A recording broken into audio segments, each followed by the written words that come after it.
말씀 봅니다. 요한계시록 4장 1절에서 11절까지 보도록 하겠습니다. 좀 길긴 한데 전체를 읽어야 될 것 같아요. 요한계시록 4장 1절에서 11절까지 한 절씩 교독하고 마지막 절은 같이 읽도록 하겠습니다. 이 일부에 내가 보니 하늘에 열린 문이 있는데 내가 들은 바 처음에 내게 말하던 나팔소리 같은 그 음성이 이르되 이리로 올라오라. 이후에 마땅히 일어날 일들을 내가 네게 보이리라 하시더라. 내가 곧 성전에 감동되었더니 누가 하늘에 보좌를 베풀었고 그 보좌에 앉으신 이가 있는데 앉으신 이의 모양이 벽옥과 홍보석 같고 또 무지개가 있어 보좌에 둘렸는데 그 모양이 녹보석 같더라.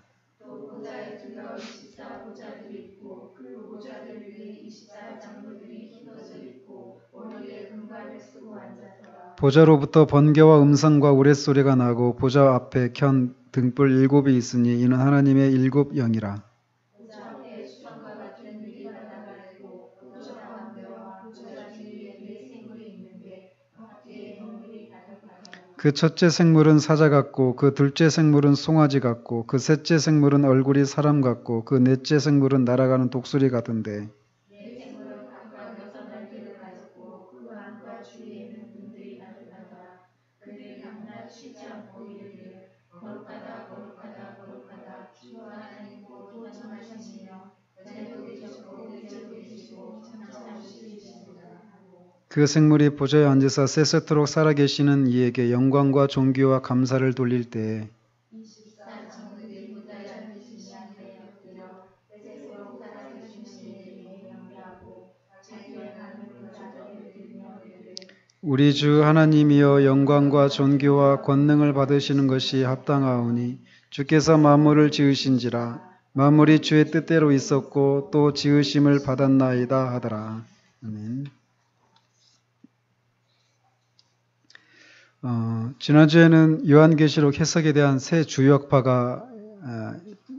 학파 중에서 역사주의적 해석에 대해서 살폈습니다. 근데 또 역사주의적 해석 안에도 교회 역사적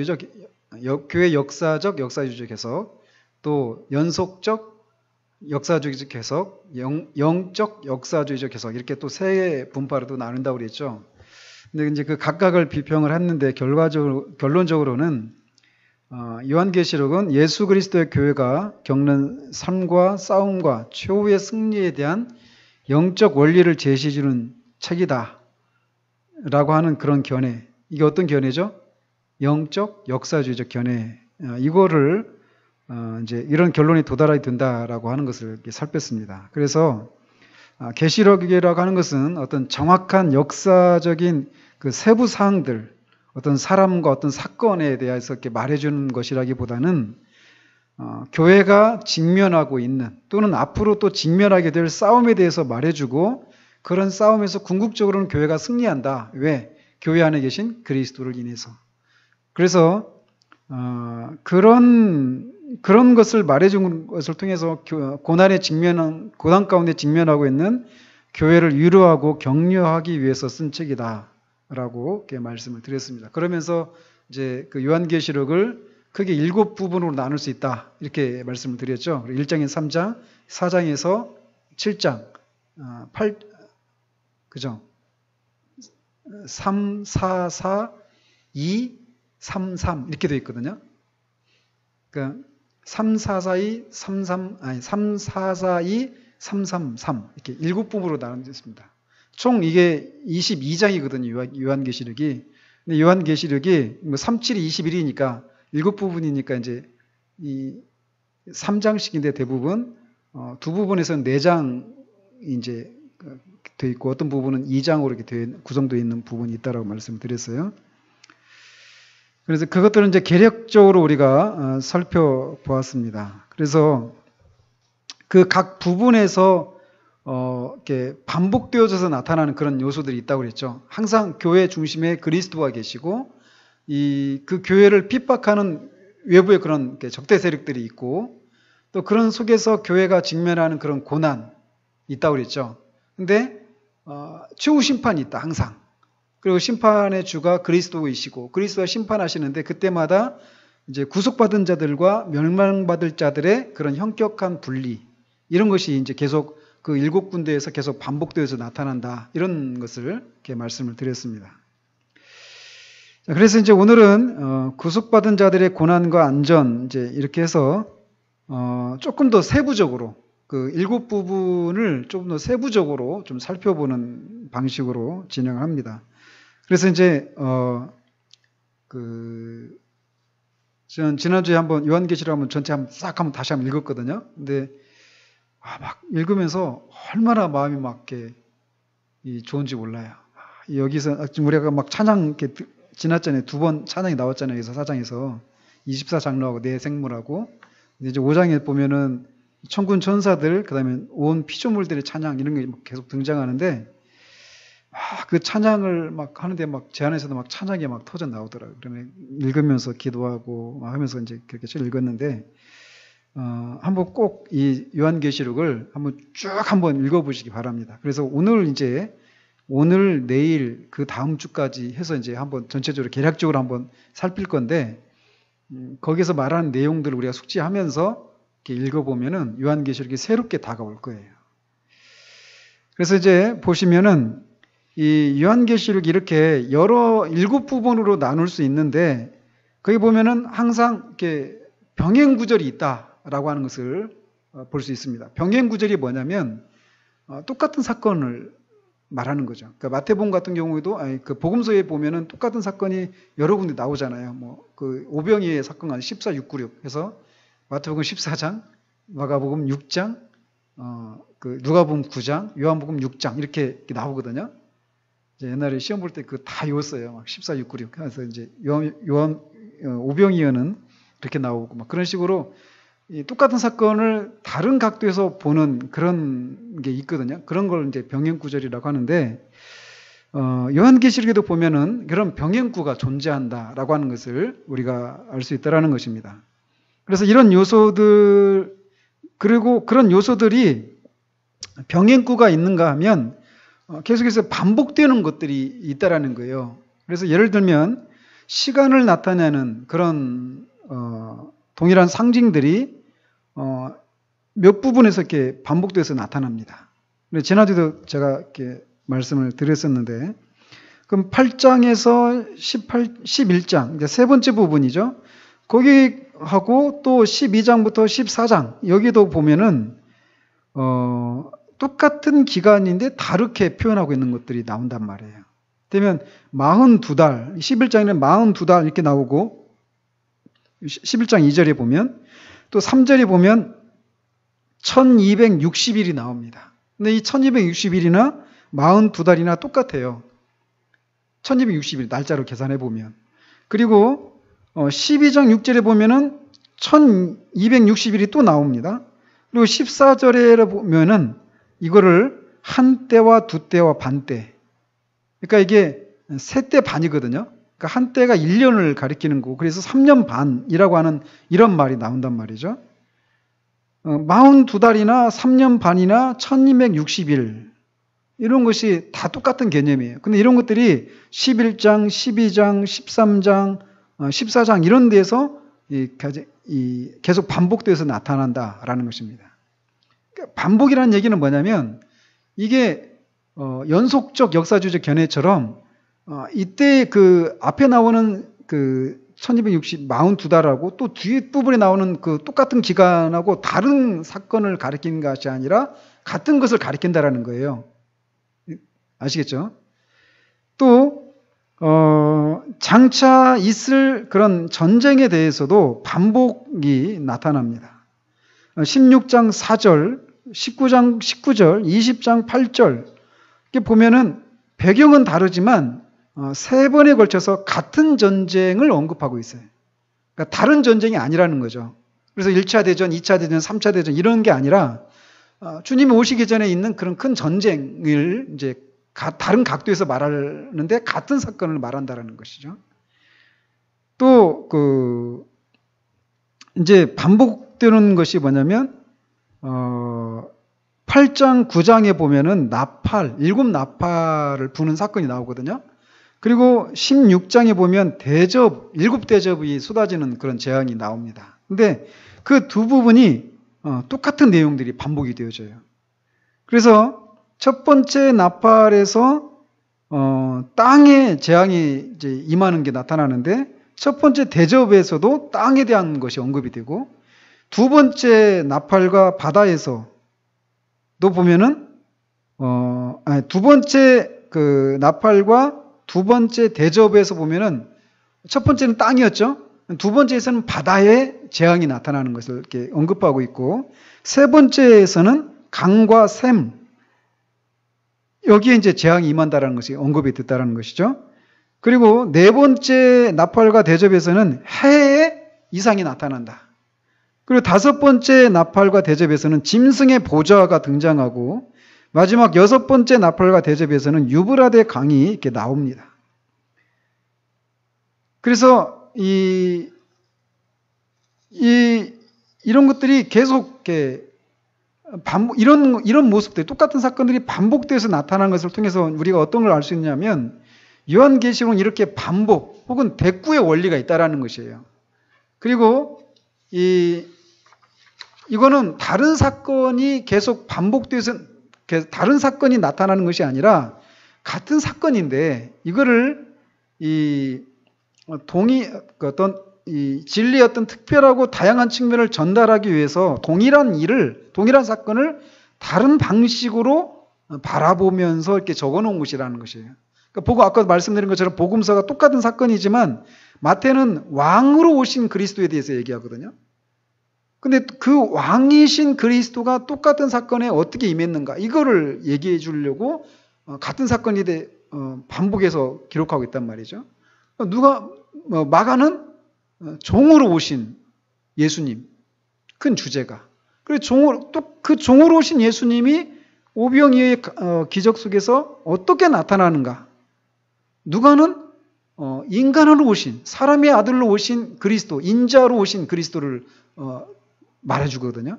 그런 식으로 똑같은 사건인데 그 진리의 또 특별한 부분들을 드러내기 위해서 같은 사건을 다양한 각도에서 이렇게 바라보는 것처럼 요한계시록도 그런 원리들이 있다라는 것입니다.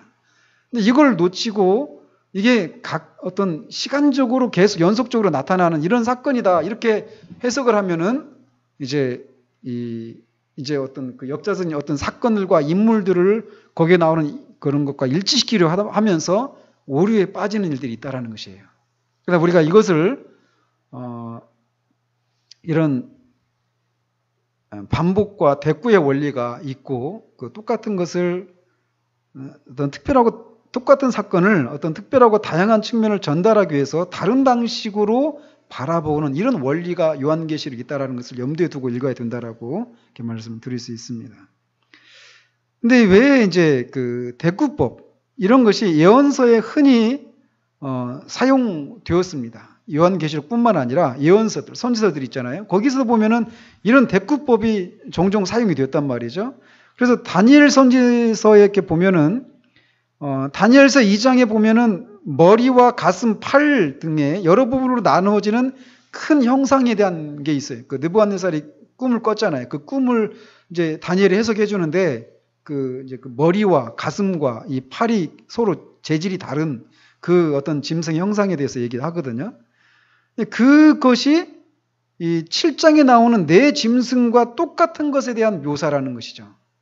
그러니까 앞에 2장에 나오는 그러니까 머리와 가슴과 팔이니까 부분으로 나누면 네 군데로 나누게 했잖아요. 그죠?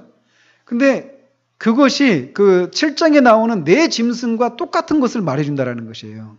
근데 이게 앞에 것과 뒤에 것이 다른 것을 말해주는 것이 아니라 똑같은 것을 말해준다라는 것입니다. 그래서 이 두 장은 분명 똑같은 거대한 제국을 묘사하고 있고 이 말에는 그러니까 누구나 동의한단 말이죠. 그래서 다니엘서에 나오는 그 반복 2장과 7장은 똑같은 제국의 그 변천사를 예언을 통해서 받은 것이다 이렇게 다 인정을 하는데 요한계시록에서는 이것을 인정하지 않는 사람들이 있다는 것이죠. 그 예언서에 이렇게 반복이 나타나는데 그러나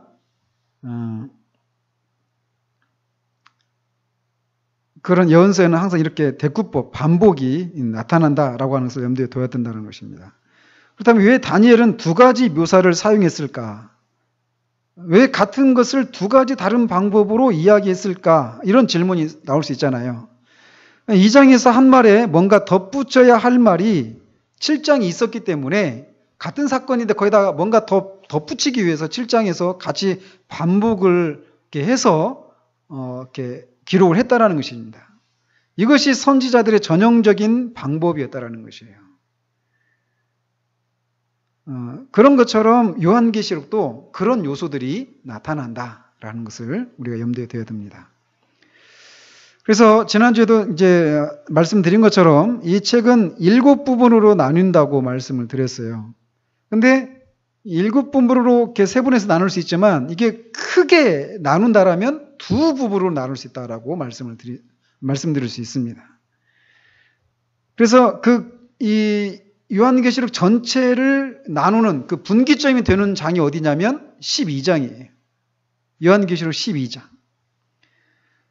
그래서 요한계시록을 이제 큰 부분으로 나눈다면 1장부터 11장까지 그리고 12장부터 22장까지 이렇게 큰 두 부분으로 나누고 이 첫 번째 부분 1장부터 12장까지는 다시 1장에서 3장까지 4장에서 7장까지 8장에서 11장까지 이렇게 세 부분으로 나뉘고 두 번째 단락 12장부터 22장까지는 12장에서 14장, 15장, 16장, 또 17장에서 19장, 20장에서 22장 이렇게 네 부분으로 이렇게 나눌 수가 있습니다.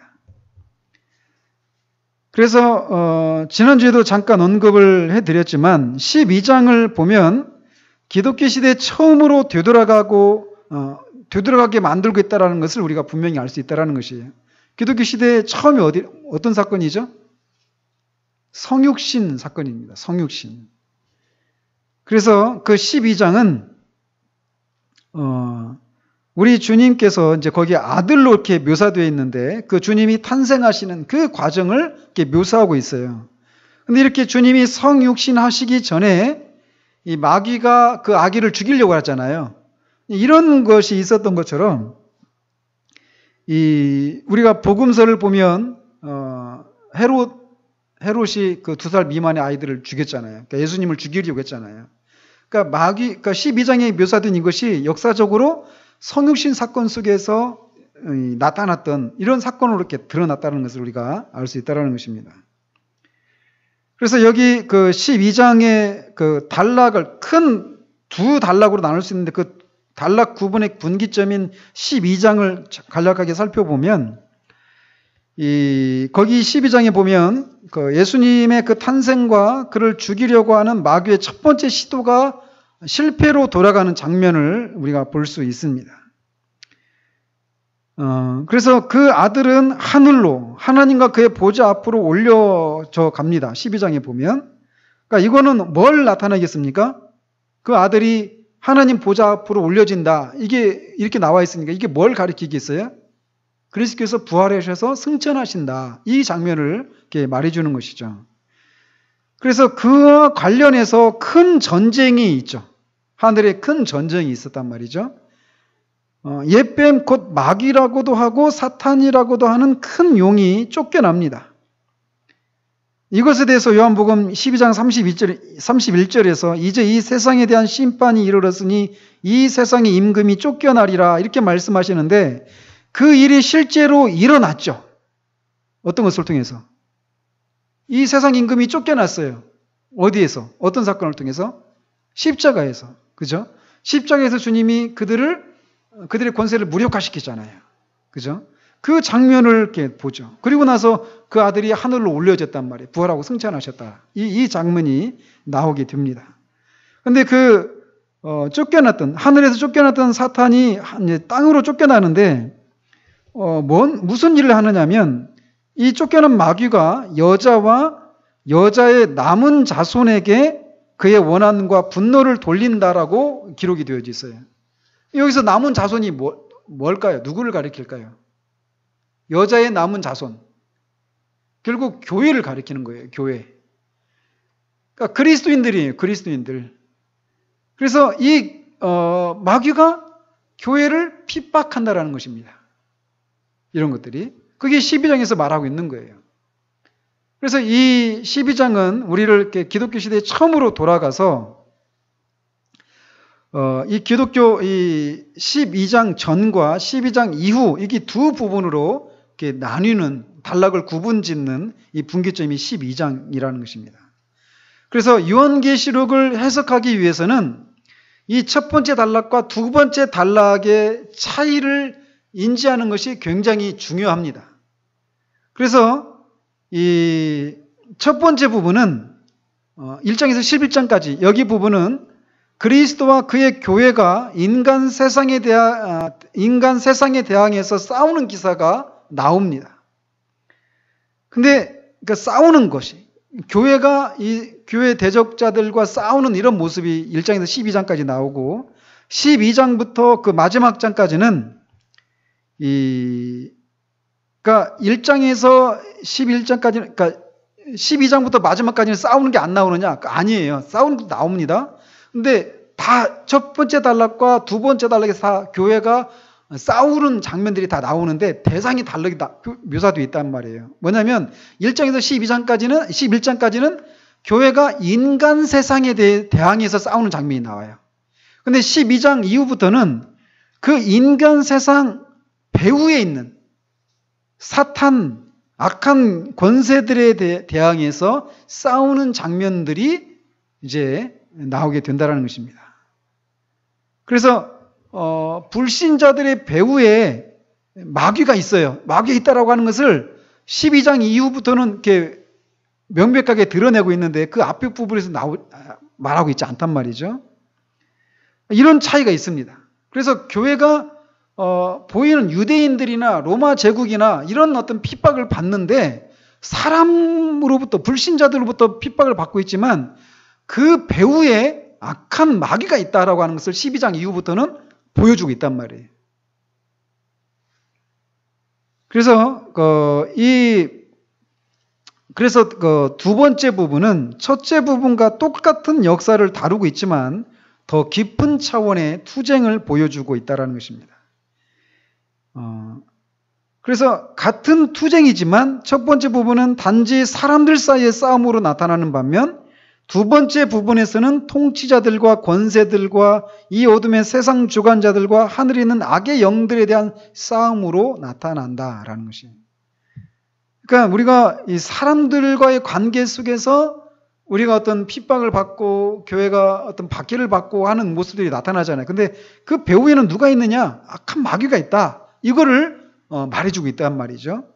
그 11장까지는 사람들과의 그런 싸움에 대해서만 말하고 있고 뒷부분은 그 사람들 배후에 있는 이 악한 세력들에 대해서 얘기해주고 있다는 것입니다. 그래서 우리를 박해하고 우리가 대항해서 싸우는 그 사람들은 단지 그들의 배후에 있는 큰 악한 권세의 이 도구일 뿐이라는 사실을 우리가 인지해야 한다는 것입니다. 그들이 악한 마귀나 사탄이 아니라. 그죠? 근데 우리가 이제 종종 그런 것을 잊는 경우들이 있다는 것입니다. 그래서 우리의 눈에 보이는 것은 다른 영역에서 진행되고 있는 커다란 영적 전쟁이 눈에 보이는 모습으로 나타날 뿐이다라는 것이에요. 근데 이 전쟁에 우리가 일종의 도구로 사용된다라는 것입니다. 그래서 요한계시록 그런 싸움이 있다라고 하는 것을 너희들을 박해하고 있는 그런 유대인들이 이 당시 받고 있는 사람들, 현재를 받고 있는 사람들, 너희들이 지금 핍박하고 있는 유대인들이 있지만 사실은 그 요한계시록에도 나오잖아요. 버가모 교회에서 그러죠. 그러니까 너희들이 그 유대인의 회당 얘기하지만 사실은 사단의 회다 이렇게 얘기하잖아요. 그죠? 그러니까 그 배후를 이렇게 설명을 해주고 있단 말이죠. 그래서 이렇게 너희들이 그런 싸움을 싸우고 있다. 그 배후에는 악한 마귀가 있다. 이런 얘기 해주는데 그렇게 해주고 나서 그냥 끝내버리면은 이들이 전혀 위로를 받을 일이 없잖아요. 그죠? 근데 결국 이 계시록을 쓴 목적은 그리스도와 그의 백성의 최후 승리를 보여주기 위한 거예요. 그래서 그들로 하여금 위로를 받고 격려를 받을 수 있도록 하기 위해서 썼단 말이죠. 그런데 이제 이런 것들이 계속 반복적으로 이렇게 보여주고 있다는 것입니다. 그래서 각 일곱 부분으로 나눌 수 있는 그 각 부분에서 보면 항상 싸움이 있고 거의 승리가 있다라는 것이에요. 그런 것을 이렇게 말해줘서 너희들이 지금 이렇게 너희들을 곤고하게 하고 너희들을 핍박하는 그런 일들을 만나고 있지만 사실은 문제가 아니다. 왜? 너희들과 함께 주님이 함께 하신다. 그분이 너희들을 승리로 이끌 것이다. 이런 것을 계속 반복해서 얘기해주고 있다는 것입니다. 그래서 심지어는 세상이 우리를 죽이기까지도 할 수 있지만 우리를 그리스도 예수 안에 있는 하나님의 사랑에서 끊지 못한다라고 하는 이런 확신을 주기 위해서 요한계시록을 썼다라는 거예요. 이것을 말하고 있는 성경이 있죠. 그리스도 예수 안에서 우리를 향해 나타난 하나님의 사랑이 그 무엇으로도 끊어지지 않는다라고 하는 것을 강력하게 말해주고 있는 그 성경 구절이 있죠. 로마서 8장이죠. 그죠? 로마서 8장에서 말하고 있는 것을 이 상징을 통해서 이렇게 상징적인 희화적인 이런 모습을 통해서 계시록은 말해주고 있고 이 사도 바울은 그걸 그냥 서술을 해주고 있는 거예요. 근데 이런 것은 계시록에서뿐만 아니라 성경 전체에서 발견되는 메시지죠. 그죠? 그러므로 계시록은 더 이상 성도들이 갑자기 휴거된 후에 지상에 남아있을 일부 사람들만을 위한 책이 아니에요. 계시록은 이 책은 현재의 상황 속에 있는 우리에게 말해주고 있는 책입니다. 지금도 우리에게 말해주고 있는 책이에요. 요한계시록은. 저는 요한계시록이 얼마 짧은 시간이 지나지 않아서 다시금 교회에서 막 애독되어지는 그런 책이 될 거라고 보여져요. 지금 돌아가는 상황들을 보면 우리나라와 이 주변의 상황들을 보면 교회가 큰 어려움에 빠지게 될 것이다. 이런 생각들을 하게 됩니다. 그래서 요한계시록이 다시금 우리에게 이 용기를 불러일으키는 그런 책으로 작용할 수 있는 그런 시절이 곧 오지 않을까 이런 생각들을 이렇게 해봅니다. 어쨌든 이 책은 그 당시 핍박을 받고 있는 성도들을 위한 책이었을 뿐만 아니라 모든 시대 교회의 그리스도인들에게 그런 유익을 주는 책이었다라는 것입니다. 왜냐하면 모든 시대의 교회들이 이런 어려움들을 겪어왔다라는 거예요. 그래서 요한계시록은 죽어있는 책이 아니에요. 그리고 미래 세대의 어떤 교회에게만 해당되는 책도 아니고 지금 언제나 지금 이 땅에 존재해왔던 그 모든 시대의 교회에게 생생하게 그들을 위로하고 격려해주기 위해서 살아있는 그런 영적인 책이다라는 것입니다. 그래서 요한계시록을 이런 관점에서 다시 읽어보면 우리가 새로운 방식으로 이해를 하게 될 것이라는 것이에요.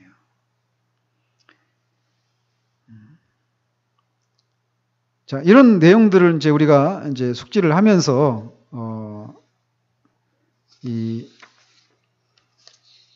이거를 이제 좀 더 세분해서 각 부분에서 말하고 있는 것들이 무엇인지를 살펴보도록 하겠습니다.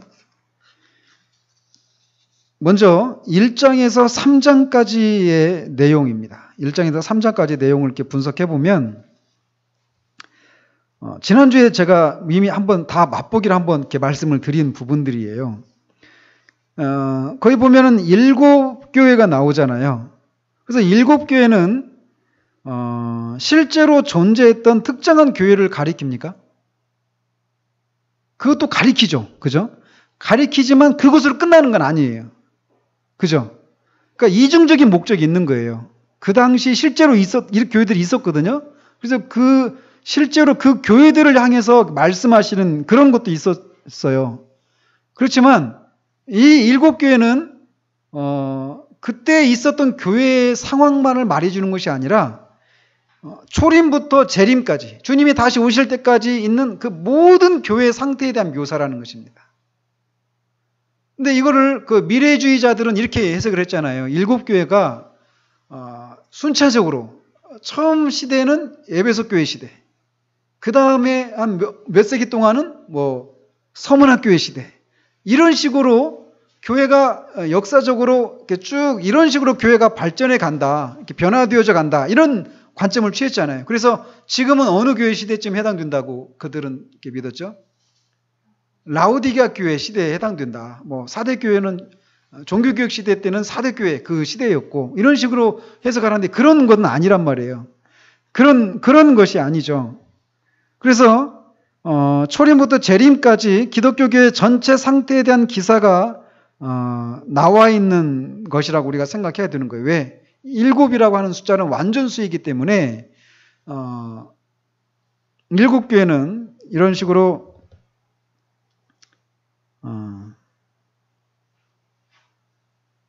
그렇게 얘기를 할 수 있죠. 그래서 교회사 전체를 읽어보면 지상의 보편적인 교회 안에서 7교회들에 보낸 편지의 묘사와 일치하는 교회들과 그리스도인들의 상태를 발견하게 됩니다. 그러니까 이들의 입장에 따르면은 미래주의자의 입장에 따르면은 오늘날의 라오디게아 교회라면 라오디게아 교회는 지금 핍박 아래 있는 상황이 아니죠. 부유한 가운데 있는 거잖아요. 피상적인 신앙, 그죠? 근데 이걸 말해주고 있는데 지금 이 시대가 이런 시대입니까? 핍박을 받는 그런 교회는 없습니까? 아니란 말이에요. 여러분들 이거 아십니까? 지금 이라크에서 지금 내전이 일어나고 있잖아요. 그죠? 거기 보면 AI라고 이 이슬람 국가 이 단체가 지금 이슬람 국가를 건설하려고 지금 내전 상태 가운데 있잖아요. 근데 거기에 이라크 안에 기독교인들이 10%가 넘는 것으로 제가 알고 있어요. 근데 그 기독교인들이 많이 거주하는 도시를 이 사람들이 점령을 했어요. 그래서 어떤 일이 일어나느냐면 이 사람들이 이제 뭐 여자들은 강간하고 지금도 목을 베어요. 목을 베서 사람을 죽입니다. 그래가지고 그걸 막 나무에 달고 돌아다니고 지금. 그리고 그 이제 피해서 도망갔는데 어떤 산악 지역에 소수민족이 있는데 거기에 도망갔는데 거기 물도 없고 먹을 것도 없고. 그래가지고 애들이 물을 마시지 못해서 막 40몇 명이 죽고 지금 그런 상황입니다. 지금. 그러니까 핍박을 그래서 정말 우리가 그 형제들을 위해서 기도해야 돼요, 지금. 근데 지금도 이런 교회가 이런 상태가 있단 말이에요. 교회가 어떤 교회는. 그러니까 이거는 시대적으로 교회가 이런 식으로 변천해 가는 것을 말해 주는 것이 아니라 한 시대 안에 이런 다양한 교회의 상태가 나타난단 말이죠. 항상 교회 시대 가운데. 그리고 우리 개인에게도 이런 상태가 나타납니다. 그죠? 우리 개인 안에서도 첫사랑을 잃어버리는 이런 일이 있을 수 있고 일은 열심히 하는데 주님을 위해서 막 수고하고 인내를 하는데 이 이세벨과 같은 발람의 교훈을 쫓는 니골라당의 교훈을 쫓는 어떤 이런 모습들이 지금도 있잖아요. 지금도 이 시대 가운데서도. 그러니까 그래서 1장에서 3장까지 이 내용은 이 초림부터 재림까지 모든 교회 상태에 대한 묘사를 해주고 있는 그런 부분이다. 이런 관점으로 우리가 읽어야 되는 것이죠. 그리고 이제 이어서 보면 4장에서 7장까지인데 4장에서 7장에서 말하고 있는 내용들은 이런 내용들입니다. 뭐냐면 먼저는 역사의 주인이신 주님에 대해서 얘기를 하고 있습니다. 우리가 아까 4장을 전체 읽었는데 이 4장과 5장까지 이렇게 보면은 막 그 예배가 나와요. 하늘에서 예배. 내 생물과 이스자 장로와 천사들과 또 모든 피조물들이 보좌에 앉으신 하나님과 또 그 옆에 어린 양을 향해서 막 찬양하는 장면들이 막 나오거든요. 그 하늘의 그 영광스러운 그런 예배 장면이 막 나타납니다. 그래서 하나님의 영광과 힘과 어미하심과 위대하심과 거룩하심을 이제 우리에게 희미하게 보여주고 있단 말이죠. 근데 이제 5장에 보면은 이런 질문이 이제 이렇게 그 다음 이렇게 보면은 세계 역사에 있어서 중요한 질문이 나옵니다. 왜냐하면 봉인된 7겹으로 봉인된 그런 책이 있는데 그 인을 제거할 만한 강한 사람이 아무도 없다. 이 얘기를 내 장로 중에 한 사람이 얘기를 하니까 요한이 막 울죠. 그러니까 그 장로 중에 한 사람이 이렇게 얘기합니다. 유대 지파의 사자 다윗의 뿌리가 이겼으니 라고 말하면서 울지 말라고 말을 해요. 그러면서 그래서 요한이 이 7인을 뗄 수 있는 이 유대 지파의 사자가 나타나기를 막 기다린단 말이죠. 근데 그 사자가 누군가 이렇게 묘사하고 있는데 보면 5장 6절에 보면 어린 양이 서 있는데 일찍이 죽임을 당한 것 같더라 얘기하고 있어요. 그래서 이 세계 역사를 상징하는 그 7인을 뗄 수 있는 분이, 유일한 분이 누구라는 것을 말해주고 있는 겁니까? 예수 그리스도. 그래서 십자가에 달리셔서 죽으셨다가 부활하신 주님, 승리하신 주님, 영원하고 위대한 왕이신 주님이 이 역사를 주관하신 분이시다라고 하는 것을 거기에서 5장에서 얘기를 해주고 있는 것입니다. 그래서 실제로 다른 성경에서도 주님이 그런 분이시다라고 하는 것을 말해주고 있죠. 십자가에 죽으셨다가 하나님이 그를 지극히 높이셨다. 빌립보서에서 2장 8절 9절에서 말해주고 있고, 마태복음 28장에서도 내가 세상 끝날까지 너희와 항상 함께 있으리라 주님이 말씀하시면서 왜 그렇게 할 수 있느냐면 모든 권세를 내게 주셨다 이렇게 말씀하셔요. 즉 이 죽으셨다가 다시 살아나신 어린 양이신 다윗의 뿌리이신 이 주님이 이 역사를 주관하시는 분이시다라고 얘기를 해주겠단 말이죠. 그래서 이 장에서 말해주고 있는 것은 이런 거예요. 역사의 주님이 우리 주님이시다. 주님이 역사를 주관하신다라는 것입니다. 그러니까 이 글을 지금 받고 있는 그리스도인들은 유대인의 핍박을 받고 있었고 이어서 지금 로마 제국의 핍박을 받고 있는 상황이에요. 그러니까 무시무시한 일들을 겪고 있단 말이죠. 근데 그들에게 이 일은 여기서 있는 일들, 4장 이후부터 장차 되어질 일들, 이것은 2000년, 교회 시대에 다 지난 2000년 후에 이루어질 그런 미래에 속한 일이다. 이것이 이들에게 위로가 되겠느냐고요. 지금 유대인들로부터 또 로마 제국으로부터 핍박을 받고 있는 사람들한테 결코 위로가 되지 않는단 말이죠. 그래서 이 요한은 그들에게 이미 일어나고 있는 일이 무엇인지를 말해주기 위해서 이 글을 쓰고 있단 말이죠. 그리고 또 무슨 일이 일어날지를 이제 말해주고 있는데 그 일들을 겪을지라도 그것들을 주관하신 분이 바로 너희와 우리의 주님이신 그리스도다라고 하는 것을 말해주는 것을 말해주기 위해서 이렇게 기록하고 있다는 것입니다. 그래서 먼저 역사를 주관하시는 분이 바로 우리 주 그리스도시다라고 하는 것을 이들에게 4장과 5장을 걸쳐서 얘기해 주고 있다는 거예요. 그래서 보면 6장에 보면 어떤 것이 나오냐면 한번 쭉쭉 넘겨보십시오. 그냥 간략하게 쭉쭉 살펴볼 거예요. 6장에 보면은 7인이 이제 하나씩 떼어지는 이제 그 장면이 나오죠. 그래서 보면은 첫 번째 인을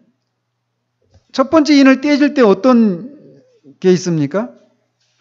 흰 말이 나오죠. 그죠? 흰 말을 탄 사람이 나오는데 그가 뭘 가지고 있어요? 활을 가졌고, 그죠? 활을 가졌다라고 이렇게 나와 있습니다. 2장에. 근데 그 19장에도 보면은 비슷하게 묘사된 인물이 나와요. 아까도 말씀드린 것처럼 이 반복이 된다고 그랬잖아요. 그죠? 근데 그게 누구시냐면 활을 가지시고 흰 말을 탄 분이 누구시냐면 예수 그리스도를 가리킨다라는 것입니다. 우리 주님이 그 말을 탄 자이며 그분의 말은 흰색입니다. 그래서 이제 그게 뭘 말해주려고 하는 거냐면 복음을 전파하기 시작했잖아요. 주님이 오시면서 복음을 이제 전하기 시작하셨는데 주님이 복음을 전하시면서 말씀하신 게 이래요. 제자들에게 말씀하시기를 마태복음 10장 34절에서 내가 세상에 화평을 주러 온 줄로 생각하지 말라. 화평이 아니요 검을 주러 왔노라. 또 35절에 내가 온 것은 사람이 그 아버지와 딸이 어머니와 며느리가 시어머니와 부러하게 하려 함이라 라고 말씀하십니다. 즉 주님은 자신이 오신 결과 사람들 사이에 분열이 일어나게 될 것이다 라고 예언을 하셨어요. 그래서 계시록에서 주님은 활을 들고 흰 말을 타고 오시는 이런 모습으로 이렇게 묘사하고 있다는 것이죠. 첫째 인을 뗐을 때. 둘째 인을 뗐을 때 이제 나타나는 말은 뭐냐면 붉은 말입니다. 그리고 거기 붉은 말에 탄 자가 갖고 있는 것은 뭐죠? 그 탄자가 큰 칼을 받았다 이렇게 돼 있죠. 그죠? 그러니까 붉은 말은 그리스도인들이 그리스도인이라고 하는 이유로 핍박을 받고 심지어 죽임 당하기까지 하는 것에 대한 묘사입니다. 여기서 칼에 해당하는 헬러 단어는 학살이라고 하는 개념을 가지고 있다고 합니다. 그것은 개인적이고 직접적인 공경에 사용되는 짧고 넓은 칼이에요. 그러니까 거기서 말하는 칼은 그러니까 전쟁을 말하는 게 아니라 이 장에서는 그리스도인들이 개인적으로 죽음에 이를 정도의 그런 핍박을 받는 것을 이렇게 큰 칼을 받은 이 붉은 말을 탄 큰 칼이 이제 큰 칼을 받은 붉은 말을 탄 자가 와서 화평을 제해버리고 서로 죽이게 하는 이런 일을 한다 이렇게 얘기하고 있는데 그게 이런 거라는 것입니다. 그래서 무릇 그리스도 안에서 경건하게 살고자 하는 자는 박해를 받으리라 사도가 말했잖아요. 그런 것처럼 그런 일들이 일어날 것을 예언하고 있는 거예요. 실제로 그런 일이 일어났잖아요. 일어났고 실제로 지금도 우리에게 일어나고 있는 일이에요. 이런 것들이. 그죠? 셋째인은 또 뭘 가리키느냐면 그리스도인들이 겪는 가난의 고통을 예언하고 있는 것입니다. 셋째인은. 그래서 밀과 포도주와 감람류가 있지만 오직 부자들만 그것을 살 여유가 있습니다. 실제로 초대교회 그리스도인들은 대단히 가난한 사람들이었습니다. 왜냐하면 대부분 노예들이었거든요. 그래서 노예가 아닌 사람들도 그리스도가 주님이냐 아니면 가이사가 주님이냐 이렇게 물었을 때 가이사가 주님이다 하면 살지만 그것을 거절했을 때는 그들이 직장을 잃고 일자리를 잃어서 가난하게 되는 일들이 있었단 말이죠. 그래서 기독교는 노예들과 가난한 사람들 가운데서 시작되었고 어려움이 있을 때마다 그들은 포도주와 기름을 살 돈이 없었습니다. 아까도 말씀드린 것처럼 이라크에 있는 지금 그 형제들이 지금 그런 상황 가운데 있어요. 지금 먹을 것도 없고 마실 것 물도 없는. 그래서 지금 죽어가고 있거든요. 지금. 그러니까 이 셋째인이 말하고 있는 것은 그런 거라는 거예요. 그리스도인들이 주님을 믿는 신앙 때문에 겪게 되는 가난의 고통을 묘사하고 있는 장면이라는 것이죠. 넷째인은 이보다는 더 큽니다. 어떤 개념이냐면 죽음으로 이끄는 전쟁을 묘사하고 있는 거예요. 어떤 개개인들이 겪는 어떤 핍박 이런 것보다는 전쟁입니다. 그래서 실제로 이런 어떤 이 신앙의 대충돌, 일종의 종교전쟁 이런 거 있잖아요. 이 종교전쟁 때문에 핍박을 받는 거죠. 이런 것을 언급하고 있는 것이고 다섯째 인을 이렇게 보면은 거기 보면 어떤 영혼들이 제단 밑에서 주여 어느 때까지 하시려나이까 하면서 막 부르짖는 장면이 나와요. 이 사람들은 누구냐면 예수님을 믿는 믿음 때문에 순교를 당한 그리스도인들입니다. 이 일이 언제까지 지속될 겁니까? 언제까지 원수들이 당신 백성들에게 이런 일을 하도록 허용하실 겁니까? 라고 하면서 부르짖는 장면이 나옵니다. 여섯째 인에서 우리에게 큰 위로가 이제 묘사가 되어 있죠. 위로를 받을 수 있는 것들이. 그래서 거의 여섯째 인에서는 대적자들에게 임하는 심판이 언급이 되어져 있습니다. 거기서는 그리스도와 그의 백성에게 대적하는 끔찍한 권세들에게 임하는 장엄하고 극적인 심판이 묘사되어 있습니다. 해가 검은 털로 짠 상복같이 검어지고 달은 피같이 되며 하늘의 별들이 떨어집니다. 이것은 하늘이 종종 축이 말리는 것 같이 떠나가고 각 산과 섬이 제자리에 옮기는 엄청난 대격변의 심판을 이런 식으로 이제 묘사하고 있는 거예요. 근데 그때 이 대적자들에게 어떤 일이 일어난다고 말하고 있느냐면 6장 15절에서 17절 한번 읽어보십시오. 같이 한번 읽어봅니다. 6장 15절에서 17절 시작. 땅의 임금들과 왕족들과 장군들과 부자들과 강한 자들과 모든 종과 자유인이 굴과 산들의 바위 틈에 숨어 산과 바위에게 말하되 우리 위에 떨어져 우리를 가리라. 그죠? 그러니까 이 사람들이 다 누구냐면 교회를 핍박하고 대적했던, 그리스도를 대적했던 우리의 원수들이에요. 그리스도의 원수들입니다. 이들이 이렇게 막 산이 자기들을 위해 떨어져라. 바위가 우리 떨어져서 우리를 가려달라. 누구로부터 가려달라고 하는 겁니까? 읽어보시면 보좌에 앉으신 이의 얼굴에서와 어린 양의 진노에서 우리를 가리라. 그들의 진노의 큰 날이 이르렀으니 누가 능히 서리오. 이 대적자들로부터 지금 핍박을 받고 있는 이 편지를 받고 있는 사람들에게 너희들이 이런 어려움을 겪었지. 개인적인 그런 핍박을 받고 어떤 종교 전쟁으로 인해서 죽어가는 일들도 있고 가난을 겪기도 하고 가족들 안에 그런 불화도 겪고 그런 어려움들을 겪었지. 그 대적들이 너희들을 막 대적하고 너희들을 무너뜨리고 너희들이 그 안에서 심지어 죽어가는 사람들까지 있지 않았느냐. 근데 그게 끝이 아니다라는 것이에요. 너희들을 대적하는 그들을 이렇게 그리스도께서 다 심판하신다라는 것입니다. 그래서 그들이 그렇게 조롱하고 업수에 여겼던 그 그리스도의 얼굴에서 자기를 감춰달라고 가려달라고 울부짖는 막 그런 일들이 있게 된다라는 것이에요. 심판이 있다라는 것입니다. 근데 그때 이 하나님의 백성들에게는 어떤 일이 있는가? 그들과 다른 구분을 얘기해 주고 있는 거예요. 그래서 보면은 이 7장에 보면은 이 영광스러운 진술이 나옵니다. 그 앞에 부분하고 다르게. 거기 보면은 비록 이런 모든 크고 강하고 끔찍한 일이 일어날 것이지만 누구에게?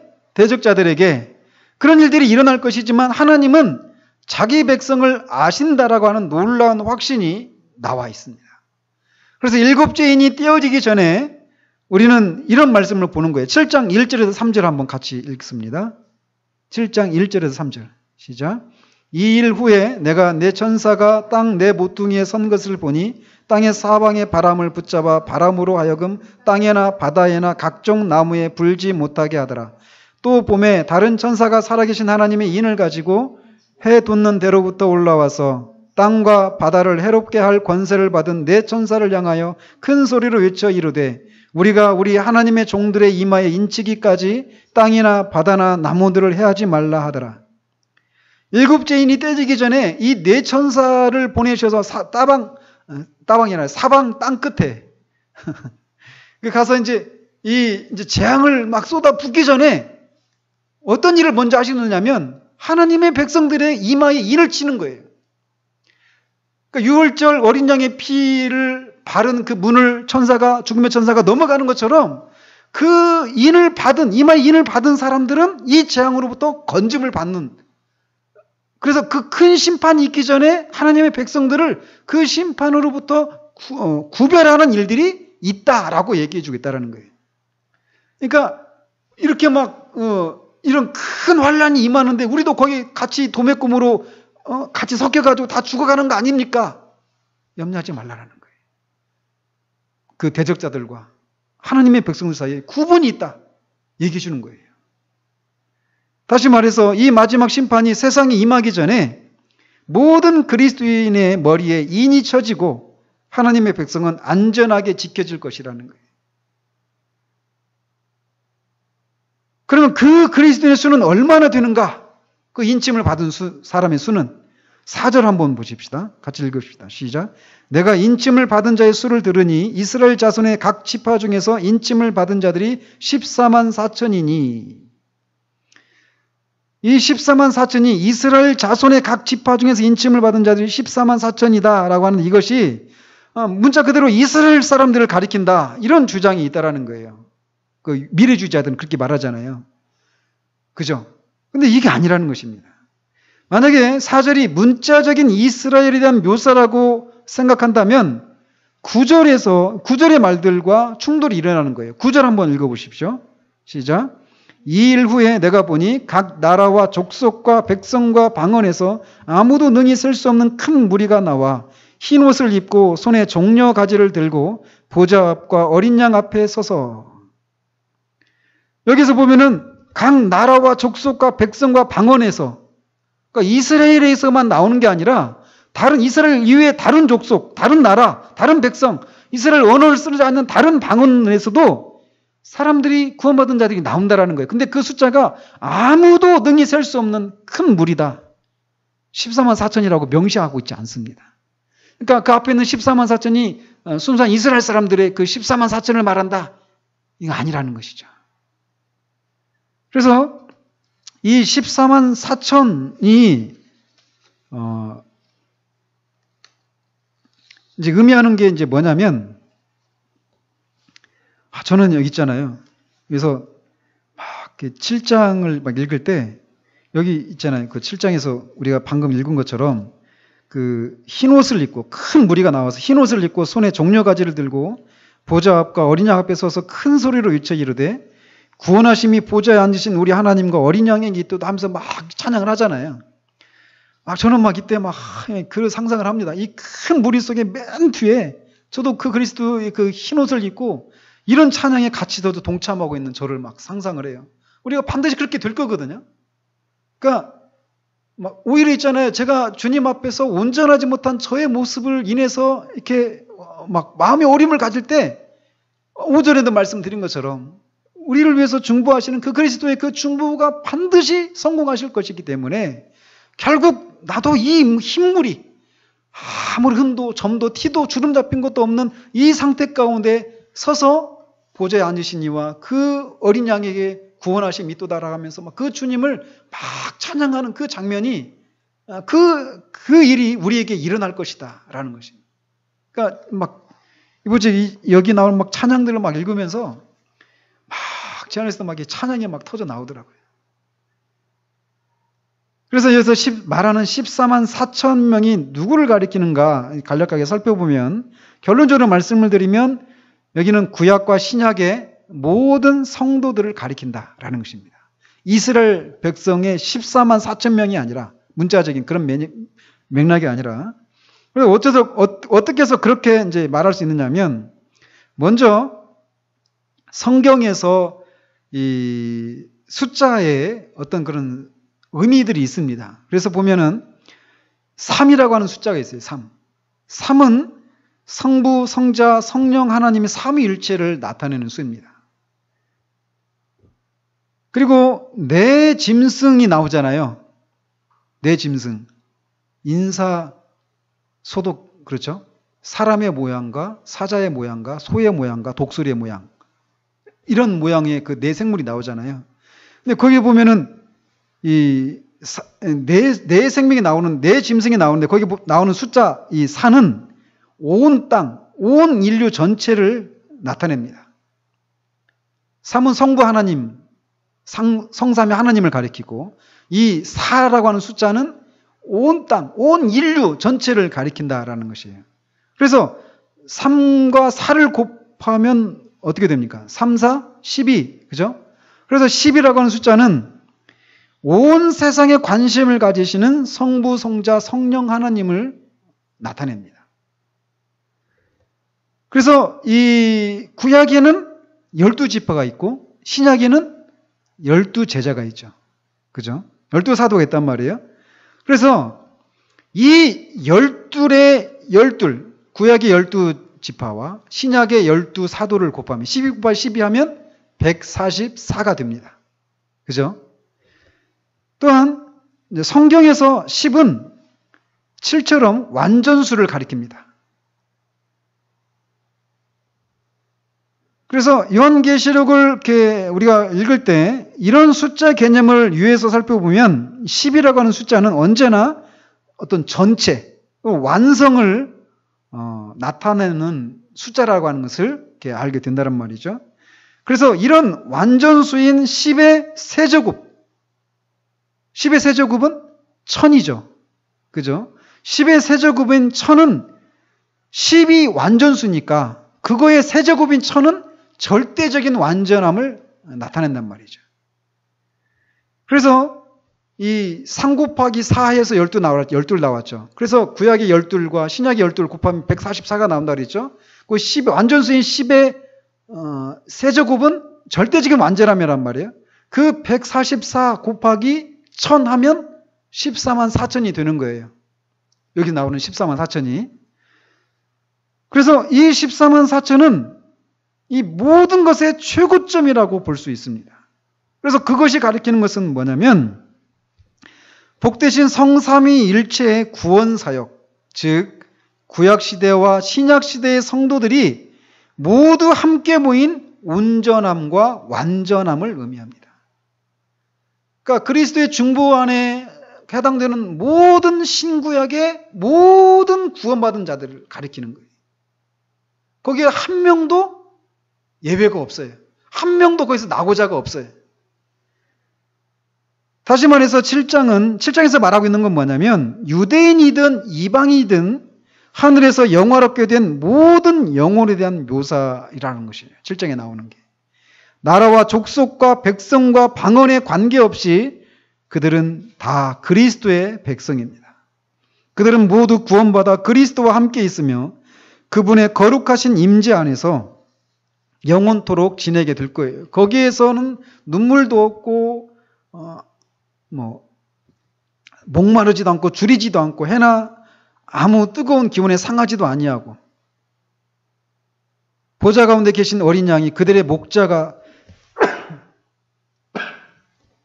목자가 되신다라는 거예요. 그러니까 지금 이 땅에서는 우리가 주님이 우리의 왕이시고 우리를 보호하시고 인도하시지만 주님의 임재가 거둬질 때도 있잖아요.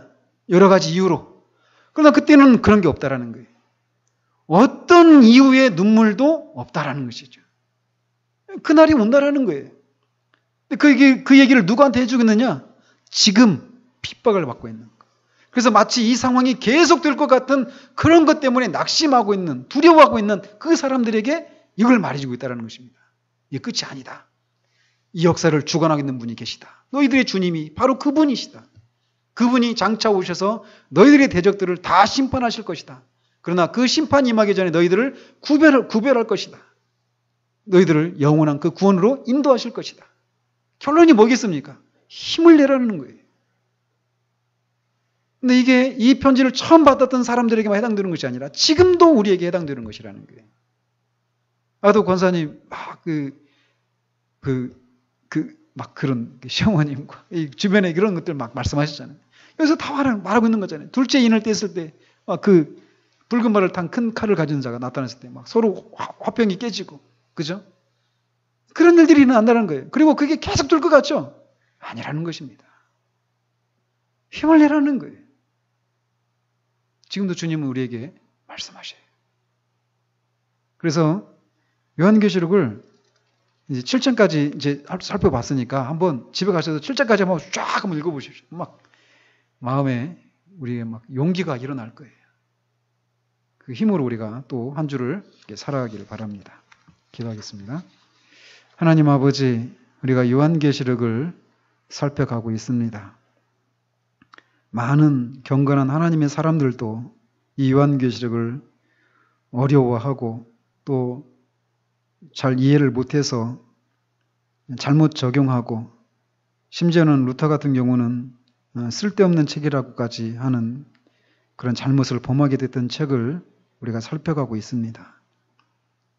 그러나 이 책이 결코 미래의 교회 시대가 다 끝난 후에 일어날 일들에 대한 것이 아니라 지금 우리를 둘러싸고 일어나고 있는 일들, 눈에 보이는 현실 너머에 악한 자들의 그런 권세가 있다라고 하는 것에 대해서도 우리가 살펴갑니다.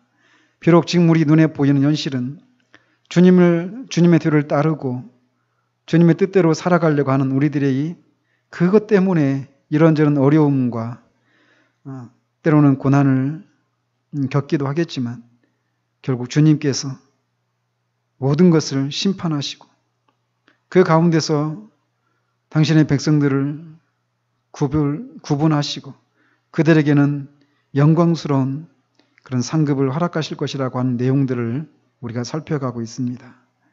이것이 정말 이 21세기 대한민국에서 살아가고 있는 우리들에게도 해당되어지는 것이라고 하는 것을 우리가 기억하며 이 요한계시록을 자주 읽으면서 우리 마음에 힘을 얻게 하시고 용기를 얻을 수 있도록 주님 붙들어 주시길 원합니다. 예수 그리스도 이름으로 기도합니다. 아멘.